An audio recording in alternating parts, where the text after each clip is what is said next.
Straight pant തയ്ക്കുന്നവരൊരു വലിയ complaint ആണ് താഴ്ഭാഗത്ത് മുകളിലേക്ക് വലിഞ്ഞു നിൽക്കുന്നത് പോലെയാണ് പാൻറ് ഇരിക്കുന്നത്, അല്ലെങ്കിൽ തുണി ചുളിഞ്ഞു നിൽക്കുന്നതെന്ന്. അതിനൊരു വലിയൊരു പരിഹാരമാണ് ഇന്നത്തെ വീഡിയോ. പെർഫെക്റ്റ് ആയിട്ട് എങ്ങനെ കട്ടിങ് ആൻഡ് സ്റ്റിച്ചിങ് സ്ട്രെയിറ്റ് പാൻറിൽ ചെയ്യാമെന്നാണ് ഇന്ന് കാണിക്കുന്നത്. ഇവിടെ ഞാൻ 1.5 മീറ്റർ ഫാബ്രിക് ആണ് എടുത്തിട്ടുള്ളത്. അതിന് ടോട്ടൽ വിഡ്ത്ത് വരുന്നത് 17.5 ഇഞ്ചും ലെങ്ത്ത് വരുന്നത് 40 ഇഞ്ചുമാണ് വരുന്നത്. ആദ്യം നമുക്ക് മുകളിൽ ഇലാസ്റ്റിക്കിന് വേണ്ടി ബാൻഡ് വിഡ്ത്ത് 2 അടയാളപ്പെടുത്തി കൊടുക്കാം, 2 ഇഞ്ച്. അത് ബാക്ക് സൈഡിന് വേണ്ടിയിട്ടും ഇനി ഒരു 2 ഇഞ്ച് കൂടി ഫ്രണ്ട് സൈഡിന് വേണ്ടിയിട്ട് അടയാളപ്പെടുത്തി കൊടുക്കണം. രണ്ടിനും നമ്മൾ സെപ്പറേറ്റ് ആയിട്ടാണ് അടയാളപ്പെടുത്തി കൊടുക്കുന്നത്. അതെങ്ങനെ കണക്ട് ചെയ്യാന്നുള്ളത് വഴിയെ കാണിച്ചു തരാം. അങ്ങനെ ബാക്കിനും ഫ്രണ്ടിനും സെപ്പറേറ്റ് അടയാളപ്പെടുത്തിയിട്ട് ലൈൻ ചെയ്ത് കൊടുക്കാം. അത് ബാക്കിനും അത് ഫ്രണ്ടിനും വേണ്ടിയിട്ട്. ഇനി നമുക്ക് ടോട്ടൽ ലെങ്ത് എടുത്ത് കൊടുക്കണം. അത് ഫ്രണ്ട് ബാൻഡ് വിഡ്ത്തിൻ്റെ അവിടെ നിന്ന് വേണം എടുക്കാൻ, ഏറ്റവും മുകളിൽ നിന്ന് എടുക്കരുത്. 36 ആണ് ഞാനിവിടെ ലെങ്ത് എടുത്ത് കൊടുക്കുന്നത്. എനിക്ക് ഹിപ്പ് വിഡ്ത്ത് 38 ആണ്. 38 ഹിപ്പ് വിഡ്ത്തിൻ്റെ, അതായത് എക്സൽ സൈസിൻ്റെയാണ് ഞാൻ ചെയ്യുന്നത്. ലെങ്ത്ത് 36 ആണ് വരുന്നത്. 36 കഴിഞ്ഞിട്ട് അതിനോട് 2 ഇഞ്ച് തയ്യൽ തുമ്പും കൂടി ചേർത്ത് കൊടുത്തിട്ടുണ്ട്. എന്നിട്ട് ഒരു ലൈൻ വരച്ചു കൊടുത്തു.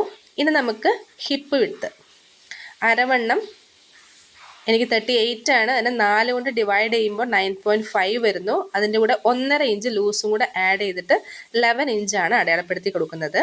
താഴെയും നമുക്ക് 11 ഇഞ്ച് അടയാളപ്പെടുത്തി കൊടുക്കാം. അതിനുശേഷം നമ്മൾ മുകളിൽ അടയാളപ്പെടുത്തി ഈ 11ൽ നിന്നും നേരെ താഴേക്ക് ക്രോച്ച് ലെങ്ത്ത് 12 ഇഞ്ച്, 11ൻ്റെ കൂടെ 1 ഇഞ്ച് കൂടുതൽ ആഡ് ചെയ്ത് 12 ഇഞ്ച് അടയാളപ്പെടുത്തുകയാണ്. അത് 38 അല്ലെങ്കിൽ എക്സൽ സൈസിനൊക്കെ ഏകദേശം സെയിം തന്നെയാണ് വരുന്നത്. അതിനുശേഷം 2 ഇഞ്ച് ഇങ്ങോട്ട് നീട്ടി വരച്ചിട്ട് ക്രോച്ചിന് നമ്മൾ വരച്ചു കൊടുക്കുകയാണ്. ഇതാ ഇങ്ങനെ ഒരു കേവ് രൂപത്തിൽ വരച്ചു കൊടുത്തു. അതിനുശേഷം നമ്മൾ ഈ ക്രോച്ചിൻ്റെ ഇവിടുന്ന് നേരെ ഇങ്ങോട്ട് അതിൻ്റെ നേരെ സെൻറ്റർ പോയിൻ്റ് അടയാളപ്പെടുത്തണം. അതിനുശേഷം നമുക്ക് ഈ സെൻറ്റർ പോയിൻ്റ് നേരെ താഴേക്ക് ഒരു സെൻറ്റർ പോയിൻ്റ് അടയാളപ്പെടുത്തി നമ്മൾ ടോട്ടൽ ലെങ്ത്തിൽ, അതായത് ഇതിൻ്റെ സെൻറ്റർ അടയാളപ്പെടുത്തിയതിന് ശേഷം നമുക്ക് നിങ്ങൾക്ക് ഇതിൽ കാണുന്ന പോലെ ചെയ്താൽ മതിയാവും. അതിൻ്റെ സെൻറ്റർ പോയിൻ്റ് കണ്ടുപിടിക്കാം. ഏറ്റവും താഴെ ലെങ്ത്തിൽ സെൻറ്റർ പോയിൻ്റ്. അതിനുശേഷം ആ സെൻറ്റർ പോയിൻറ്റിൽ നിന്നും ലെഫ്റ്റിലേക്ക് ഒരു 3 ഇഞ്ച്, റൈറ്റിലേക്ക് ഒരു 3 ഇഞ്ച് അങ്ങനെ അടയാളപ്പെടുത്തി കൊടുക്കാം. ഇനി നമ്മൾ ക്രോച്ചിൻ്റെ അവിടെ നിന്നും നേരെ താഴേക്ക്, അതായത് റൈറ്റ് സൈഡിലേക്ക് 3 ഇഞ്ച് അടയാളപ്പെടുത്തിയല്ലോ, അങ്ങോട്ട് നേരെ കണക്ട് ചെയ്തിട്ട് ഒരു ലൈൻ വരച്ചു കൊടുക്കാം. അത് നിങ്ങളുടെ എൻ്റെ ഇവിടെ കാണുന്നില്ല, വീഡിയോയിൽ അത് മിസ്സായിപ്പോയി. നേരെ താഴെ 3 ഇഞ്ച് അങ്ങോട്ടും ഇങ്ങോട്ടും അടയാളപ്പെടുത്തൽ റൈറ്റ് സൈഡിലേക്കുള്ള 3 ഇഞ്ചിലേക്ക് കണക്ട് ചെയ്ത് കൊടുക്കാം. അതുപോലെ തന്നെ നമ്മൾ ലെഫ്റ്റ് സൈഡിലേക്ക് 3 ഇഞ്ചിൽ നിന്നും നേരെ മുകളിലേക്കാണ് ഫ്രണ്ട് സൈഡിലെ ബാൻഡ് വിഡ്ത്ത് സ്റ്റാർട്ട് ചെയ്യുന്ന ആ പോയിന്റിലേക്കാണ് നേരെ കണക്ട് ചെയ്ത് വരച്ചു കൊടുക്കുന്നത്. നിങ്ങൾക്കിതിൽ കാണാൻ സാധിക്കും. ഇതാ ഇങ്ങനെയാണ് വരച്ചു കൊടുത്തിട്ടുള്ളത്. ഇനി നമ്മൾ ബാക്ക് സൈഡ് വരയ്ക്കണം. ബാൻഡ് വിഡ്ത്ത് ഓൾറെഡി നമ്മൾ വരച്ചിട്ടുണ്ട്. ഇനി നമുക്ക് ക്രോച്ച് വരയ്ക്കാനായിട്ട് എക്സ്ട്രാ ഒരു 2 ഇഞ്ച് അവിടെ അടയാളപ്പെടുത്തി കൊടുത്തു. അതിനുശേഷം മുകളിൽ നിന്നും 2 ഇഞ്ച് അടയാളപ്പെടുത്തിയിട്ട് ഫ്രണ്ടിന് ചെയ്ത പോലെ തന്നെ നേരെ താഴേക്ക് ലൈൻ ചെയ്തിട്ട് ക്രോച്ച് കേവ് നമ്മൾ വരച്ചു കൊടുത്തു. അതിനുശേഷം മുകളിൽ നമ്മൾ ജോയിൻ ചെയ്തു. താഴെയും ലെഗിൻ്റെ ഭാഗത്തേക്ക് നമ്മൾ 2 ഇഞ്ച് എക്സ്ട്രാ എടുത്തിട്ട് സ്ട്രെയിറ്റ് ലൈൻ വരച്ചു കൊടുത്തു. തുടവണ്ണം കുറച്ച് കൂടുതലുള്ളവർക്ക് മാത്രം ഈ ഒരു ലെഗിൻ്റെ ഏരിയയിൽ 2 ഇഞ്ച് കൂട്ടിയാൽ മതിയാകും. പിന്നെ നമ്മളിതാ മുകൾ ഭാഗം ഇതിൽ കണ്ടതുപോലെ സ്ട്രെയിറ്റ് ആയിട്ടല്ല, ചരിച്ചൊന്ന് വരച്ചു കൊടുക്കണം. ഇനി നമുക്ക് കട്ട് ചെയ്ത് തുടങ്ങാം. ഇനി ബാക്ക് സൈഡാണ് ആദ്യം കട്ട് ചെയ്യേണ്ടത്, പിന്നെയാണ് ഫ്രണ്ട് സൈഡ് കട്ട് ചെയ്യുന്നത്.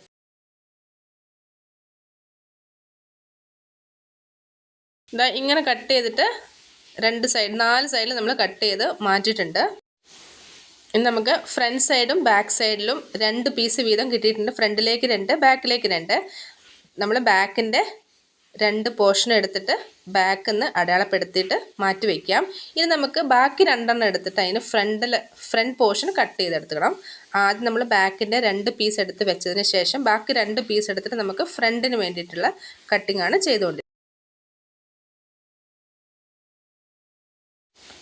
ഇനി നമുക്ക് ഫ്രണ്ടും കൂടി ഒന്ന് അടയാളപ്പെടുത്തി വെക്കുക, അല്ലെങ്കിൽ നമുക്ക് മാറിപ്പോവാൻ ചാൻസ് ഉണ്ട്. അതിനുശേഷം നമ്മൾ ഫ്രണ്ടിൻ്റെ നല്ല വശവും കൂടി ചേർത്ത് വെച്ചിട്ട് നമ്മൾ ക്രോച്ച് ലെങ്ത്ത് ഫുള്ളായിട്ട് ഒരു 1/2 ഇഞ്ച് വിട്ടിട്ട് നമ്മൾ സ്റ്റിച്ച് ചെയ്യാൻ പോവുകയാണ് ചെയ്യുന്നത്. ഫ്രണ്ടും കൂടി ചേർത്ത് വെച്ചിട്ട് ഇതാ ഇങ്ങനെ നമ്മൾ ക്രോച്ച് ലെങ്ത്ത് നമ്മൾ സ്റ്റിച്ച് ചെയ്തിട്ടുണ്ട്.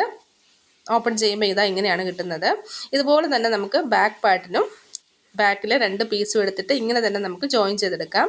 അത് ഞാനിവിടെ ജോയിൻ ചെയ്തെടുത്തിട്ടുണ്ട്. ഇനി നമുക്ക് ബാക്ക് പാർട്ട് എടുത്ത് വെക്കാം. അതിൻ്റെ മുകളിൽ നല്ല വശം ബാക്ക് പാർട്ടിൻ്റെ, അതിൻ്റെ മുകളിൽ ഫ്രണ്ട് സൈഡിൻ്റെ നല്ല വശം കൂടി ചേർത്ത് വെച്ചിട്ട് നമുക്ക് സൈഡ് അടിക്കണം. അതായത് ക്രോച്ച് ലെങ്തിൻ്റെ ഭാഗത്തല്ല, ഓപ്പോസിറ്റ് സൈഡിലാണ് നമ്മൾ അടിച്ചു തുടങ്ങുന്നത്. ആദ്യം ക്രോച്ച് ലെങ്ത്തിൻ്റെ ഇടഭാഗത്ത് അല്ല, മറ്റേ സൈഡിലാണ് ഇപ്പോൾ അടിക്കുന്നത്. നേരെ താഴേക്ക് നമ്മൾ സ്റ്റിച്ച് കൊടുക്കുവാണ്. നേരെ താഴേക്ക് സ്റ്റിച്ച് കൊടുത്തിട്ട് ഒരു 1/4 ഭാഗം വരെ സ്റ്റിച്ച് കൊടുത്തിട്ട് അവിടെ നിർത്തുക. അതിനുശേഷം നേരെ താഴെ നിന്ന് ഒരു 2.5 ഇഞ്ച് അടയാളപ്പെടുത്തുക ആദ്യം. അതിനുശേഷം നമ്മളൊരു 2 ഇഞ്ച് അടയാളപ്പെടുത്തണം. എന്നിട്ട് ഈ സ്റ്റിച്ച് നേരെ 2 ഇഞ്ചിൽ വന്നിട്ട് സൂചി അവിടെ കുത്തി നിർത്തിയിട്ട് നമുക്ക് നേരെ തിരിച്ച് ഡബിൾ സ്റ്റിച്ച് ഇട്ട് പോവാം. ഇതിൽ കാണുന്ന പോലെ തന്നെ ചെയ്താൽ മതിയാവും. കാരണം നമുക്ക് അവിടെ സ്ലിറ്റ് ഇട്ട് കൊടുക്കേണ്ടതാണ് താഴെ പാൻറ്റിൻ്റെ. അതിന് വേണ്ടിയിട്ടാണ് ഇങ്ങനെ ചെയ്തെടുക്കുന്നത്. എൻഡ് വരെ ചെയ്തിട്ടുണ്ട്. അപ്പം നമ്മൾ ഡബിൾ സ്റ്റിച്ച് ഇടുകയും ചെയ്തു. നമുക്ക് അവിടെ കറക്റ്റ് നമുക്ക് സ്ലിറ്റ് ഇട്ട് കൊടുക്കാനും പറ്റും. ഇനി സ്ലിറ്റ് അടിക്കണം. അതിന് വേണ്ടിയിട്ട് താഴ്ഭാഗം ഇങ്ങനെ 1/2 ഇഞ്ച് മടക്കിയിട്ട് നമുക്ക് സ്റ്റിച്ച് ചെയ്ത് കൊടുക്കാം. 2 സൈഡിലും കറക്റ്റായിട്ട് 1/2 ഇഞ്ച് എടുത്തിട്ട് തന്നെ നമ്മൾ സ്റ്റിച്ച് ചെയ്ത് കൊടുക്കും. ഒരേ ഒരു മടക്ക് മാത്രം ഇട്ട് 1/2 ഇഞ്ചിലുള്ള ഒരു മടക്ക് മാത്രം മതി. ഡബിൾ മടക്ക് വേണ്ട. അങ്ങനെ തന്നെ ഈ സൈഡിലും ഇങ്ങനെ മടക്കിയിട്ട് നമുക്ക് അടിച്ചു കൊടുക്കാം.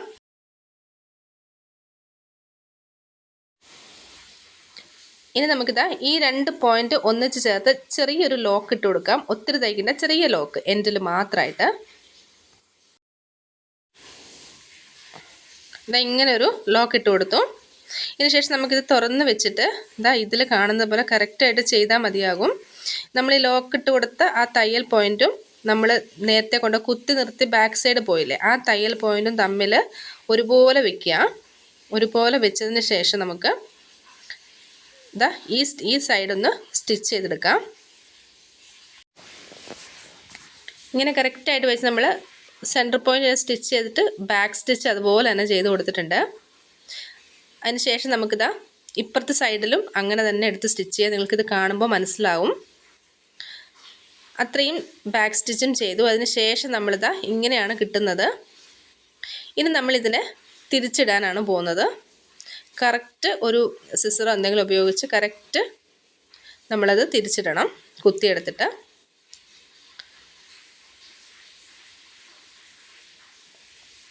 ഇതാ കറക്റ്റായിട്ട് തിരിച്ചിട്ടിട്ടുണ്ട്. നമ്മളൊന്ന് അയൺ ചെയ്തെടുക്കുകയാണെങ്കിൽ നല്ല പെർഫെക്റ്റ് ആയിട്ടിരിക്കും. ഞാനിപ്പോൾ അയൺ ചെയ്തിട്ടില്ല.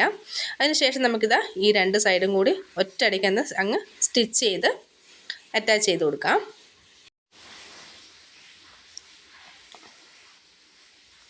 ഇതാ നമുക്ക് കറക്റ്റായിട്ടുള്ള സ്ലിറ്റോട് കൂടിയ പാൻറ്റിൻ്റെ കാൽഭാഗം കിട്ടിയിട്ടുണ്ട്. ഇനി നമുക്കിതാ ഇങ്ങനെ വിടർത്തി വെച്ചിട്ട് 2 സൈഡും നമ്മൾ സ്ലിറ്റ് അടിക്കണം. ഒരു സൈഡ് മാത്രമേ കാണിച്ചിട്ടുള്ളൂ, മറ്റേ സൈഡും സെയിം അതുപോലെ ചെയ്യുക. ഇനി നമുക്ക് സെൻറ്റർ ക്രോച്ചിൻ്റെ ഏരിയ ഒരു 1 ഇഞ്ച് തയ്യൽ തുമ്പ് വിട്ടിട്ടൊന്ന് അടിച്ചു കൊടുക്കാം. ഇനി നമുക്ക് ബാൻഡാണ്. നമ്മളിങ്ങനെ ആദ്യം 1/2 ഇഞ്ചും പിന്നെ 1 ഇഞ്ചും മടക്കി ഇതാ റൗണ്ടിൽ അടിച്ചിട്ടുണ്ട്. ഒരു പോർഷൻ ഇങ്ങനെ ഓപ്പൺ ആക്കി ഇട്ടിട്ടുണ്ട്. അതിലേക്ക് നമ്മൾ നമ്മുടെ ഇലാസ്റ്റിക് കടത്തി വിട്ടിട്ട് ഇതാ ഇവിടെ ഒന്ന് ലോക്ക് ചെയ്തെടുക്കണം. അത്രയേ ഉള്ളൂ. നമ്മളുടെ നല്ല കറക്റ്റായിട്ടുള്ള സ്ട്രെയിറ്റ് പാൻറ്റ് ഇവിടെ കിട്ടും. നിങ്ങളൊന്ന് ചെയ്ത് നോക്കണം. ഒട്ടും തുണി ചുളുങ്ങിയിരിക്കുകയോ അല്ലെങ്കിൽ മുകളിലേക്ക് വലിഞ്ഞിരിക്കുകയോ ഒന്നും ചെയ്യില്ല. നല്ല പെർഫെക്റ്റ് ആയിട്ട് കിട്ടും.